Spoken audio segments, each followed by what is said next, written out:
मत जाइए। मैं देखो यार, मैं एक ऐसा अध्यापक हूं जिसकी जो यूपीएससी की नब्ज है ना, जैसे मैं उस प्रकार का यूपीएससी का डॉक्टर नहीं हूं, यानी एजुकेटर नहीं हूं जो बस पढ़ाए जा रहा है, उसे कुछ नहीं पता, उसे भीड़ चाहिए, बच्चे आते रहे पढ़ाता रहे।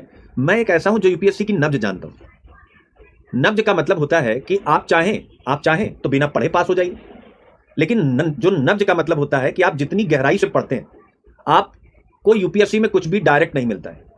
तो नब्ज का मतलब क्या है कि मुझे पता है, नब्ज का मतलब मुझे पता है कि यूपीएससी में कुछ भी डायरेक्ट नहीं मिलता है, यूपीएससी में कुछ भी डायरेक्ट नहीं मिलता है।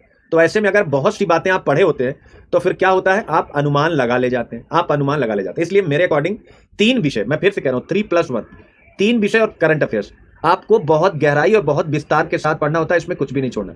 और 3 विषय में सबसे इंपॉर्टेंट है इकोनॉमिक्स, लगभग 25 क्वेश्चन के आसपास आ जाते हैं करंट का मिला के, प्लस पॉलिटी और प्लस कोई एक, यानी चाहे आपका साइंस टेक अच्छा हो तो साइंस टेक कर लीजिए, ज्योग्राफी एनवायरमेंट अच्छा हो तो एक साथ ज्योग्राफी एनवायरमेंट कर लीजिए, हिस्ट्री अच्छा हो तो हिस्ट्री कर लीजिए, कोई एक, उन तीनों में से कोई एक। तो ये 3 विषय और प्लस करंट अफेयर्स आपको प्रीलिम्स पास करा ले जाएंगे। बाकी को सामान्य ढंग से पढ़िए, इन तीनों को विशेष ढंग से पढ़िए, तो इसका मतलब आपको घुसना पड़ेगा।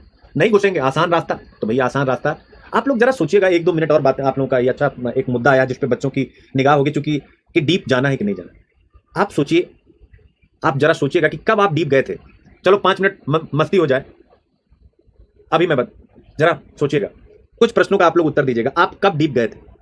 10वीं के बाद, 10th क्लास के बाद और 12th क्लास के बाद आपने डीप पढ़ाई कब की है? मैक्सिमम की बात मैं कर रहा हूं। आपने बीए कैसे किया या बीटेक कैसे किया? मैं आप लोगों को, जिन बच्चों को मैं करा रहा हूं, मैं उनकी बात कर रहा हूं। यानी मैं ये मान के चलता हूं कि मेरे जो बच्चे हैं बहुत साधारण हैं, ये बीए एमए वाले हैं, यानी हिंदी माध्यम वाले, जो कि बहुत ही एजुकेशनल वीक बैकग्राउंड से आए हैं, यानी कि वो जहां से पढ़ करके निकले हैं वहां पर कोई गुणवत्ता नहीं थी। अब मुझे बताइए कि आप ना पहले कभी डीप पढ़े हैं, आप ना पहले कभी डीप गए हैं, और अभी अगर आप डीप नहीं जाएंगे तो कम से कम यार यूपीएससी का सपना तो छोड़ ही दो, यूपीएससी का सपना तो छोड़ दो, ठीक है ना। आपको इकोनॉमिक्स कितनी आती है आप विचार करिए, आपने बहुत पढ़ा होगा, आपको राष्ट्रीय आय आती है, आपको सीआरआर एसएलआर आती है, इसके अलावा इकोनॉमिक्स का क्या पता है आपको, यानी कॉन्सेप्ट में क्या पता है, मुद्रा बैंकिंग ये सब पता, लेकिन इसके अलावा क्या पता है? पूछ ले, भारत के समझ संकट आर्थिक आया हुआ है ना 2016 में, क्या लिखेंगे भारत के समझ संकट आर्थिक क्या है? आप मुझे बताइए। जब तक आपके पास शब्दकोश नहीं होगा, ये यूपीएससी है, इसी वजह से रिजल्ट नहीं है, इसी वजह से रिजल्ट नहीं है क्योंकि कुछ विषयों पर हमारा जबरदस्त कमांड नहीं, हमारी सब विषयों पर सामान्य कमांड है। कुछ विषय मेरे हिसाब से फोकस होने चाहिए, बाकी उसके साथ होने चाहिए।